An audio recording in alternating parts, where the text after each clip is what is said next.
Sabay-sabay nating tuklasin ang hiwaga ng Luzon.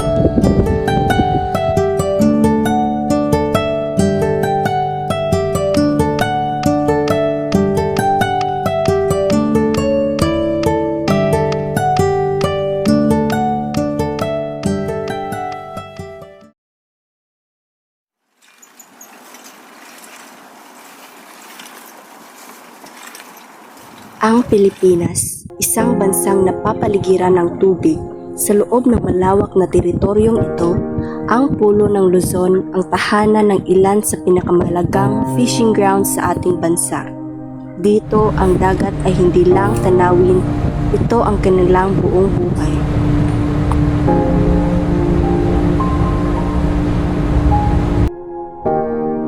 Sa Central Luzon na tila aquaculture capital ng bansa, ang mga palaisdaan sa Bulacan, Pampanga at Bataan ay nangunguna sa produksyon ng bangus at tilapia. Sa Southern Luzon, particular sa rehiyon 1 at 2, ang baybayin ng Ilocos at Pangasinan ay nagbibigay ng sariwang dilis, bisugo at tuna. Sa Southern Luzon, particular sa Calabarzon at Bicol, ang mga probinsya tulad ng Quezon, Batangas at Camarines Sur ay kilala sa marine capture fisheries mula sa maliliit na isda hanggang sa cephalopods at shellfish. Mula sa gulpo ng Lingayen sa Pangasinan na sagana sa Galunggong at Lapu-Lapu hanggang sa tubig ng kanlurang seaboard ng Palawan na parte ng mas malaking West Philippine Sea at ang makasaysayang Manila Bay at gulpo ng Lagonoy sa Bicol, dito pumupukaw ang buhay ng milyon-milyong Pilipino. Pero gaano pa ba kasagana ang ating palaisdaan? At hanggang kailan pa kaya ito magiging bukal ng yaman?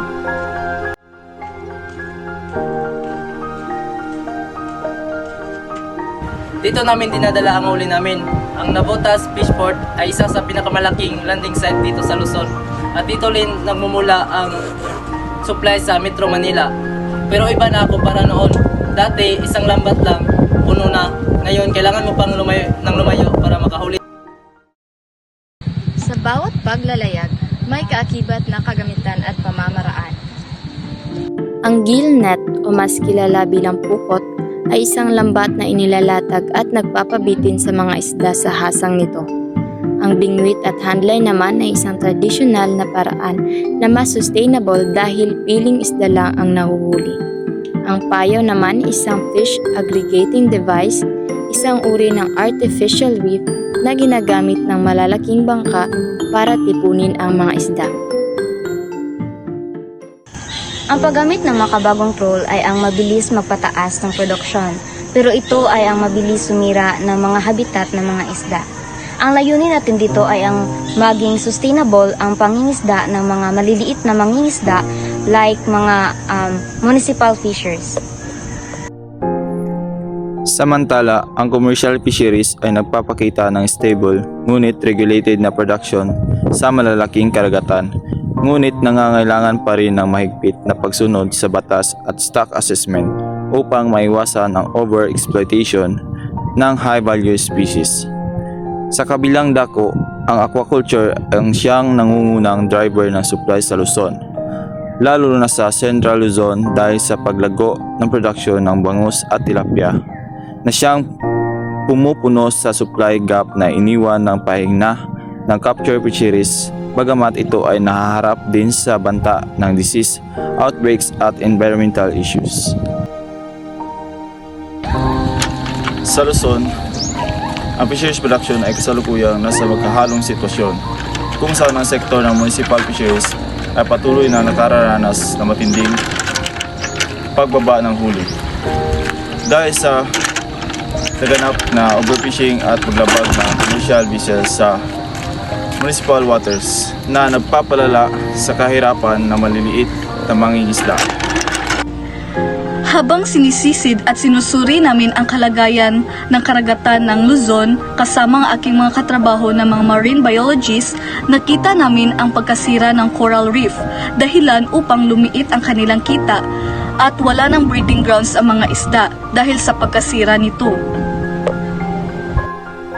Isa sa pinakamalaking hamon ay ang sobrang pangingisda or overfishing at ang legal na pangingisda or IUU fishing. Ang patuloy na paggamit ng dinamita at cyanide ay ang lalong sumisira sa sistema ng dagat. Kasi po, walang huli sa malinis sa paraan. Kailangan naming may maiuwi. Kung hindi kami gamit ng malaking lambat o iligal na paraan, magugutom ang pamilya namin. Kailangan namin makapagsustento sa aming pangangailangan sa pang-araw-araw. Hindi rin maihiwalay ang epekto ng pagbabago ng klima. Ang mas madalas at mas matitinding bagyo ay sumisira sa mga bangka at pumipigil sa pangingisda, na diretsang tumatama sa kabuhayan. Dagdag pa rito ang polusyon, ang mga basura at plastik na lumulunod sa ating karagatan, lalo na sa mga baybayin malapit sa syudad. Ang Bureau of Fisheries and Aquatic Resources ay naglalabas ng mga Fisheries Administrative Orders upang ipatupad ang mga regulasyon para sa mangingisda. Ang FAO ay nagtatakda ng mga patakaran para sa pangisdaan tulad ng FAO 201-1 na nag-aaminda sa Section 2 at 4 ng FAO 201 Series of 2000 upang sumunod sa Republic Act No. 8550 as amended by the Republic Act No. 10654. Noong una po, mahirap tanggapin ang bawal mangisda sa MPA. Pero nung makita namin, pagkatapos ng ilang taon, na lumaki at maraming huli sa labas ng protected area, at doon namin maunawaan. Ang pangalaga sa dagat ay pangalaga rin sa aming sarili at sa aming mga anak.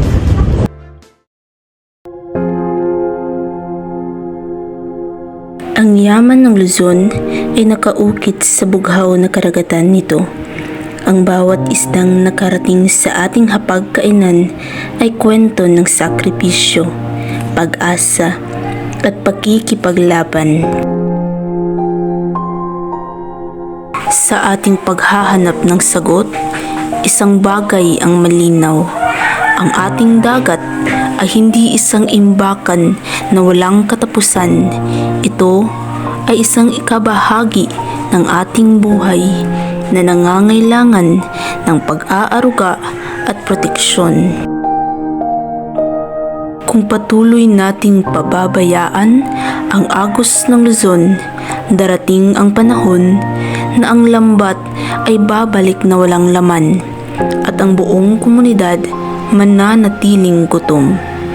Ang kinabukasan ng ating mga mangingisda, ang seguridad ng ating pagkain, ito ay nakasalalay sa kung paano natin pakikisamahan ang ating karagatan.